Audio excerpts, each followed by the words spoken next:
So magandang araw mga ka-farmers, update sa aking talong. So itong talong na to mga ka-farmers ay nasa 6 months ngayong araw. So ito na siya mga ka-farmers na. So kumunti na yung bunga ngayon. So mapapansin nyo, hindi siya masyado marami yung bunga. So maganda naman yung dahon niya mga ka-farmers. Bali 6 months na to mga ka-farmers ngayong araw. So madamo na rin, ayan. Kupal lang damo, hindi pa natapos na taingan. Grabe na yung kapal. So ayan siya mga ka-farmers. Sobrang kapal ng damo. Kailangan ng lagyan ng twine. So nag-uumpisa na rin siyang dumami yung bulaklak, no, ulit.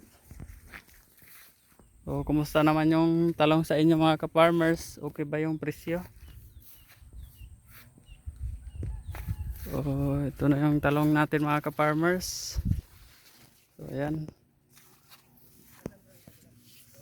So ngayon lang to kasi natapos harap pitasan mga ka-farmers, kaya kunti lang yung bunga na natira na kasi harvest namin ngayon. So kunti na lang natira dahil napitasan ngayon. So itong kagandahan na to mga ka-farmers, yung talong na to hanggang ngayon wala pa rin mamamatay na puno. Kung may namatay man dito nung dati sa nababad sa ulan yon. So sa ngayon dahil wala naman masyadong ulan dito, kaya hindi siya namatay. Sobrang taas na to mga ka-farmers. So tingnan nyo mga ka-farmers, oh. Nasa 5'6" yung height ko, pero ayan, sobrang taas na. Ayan na.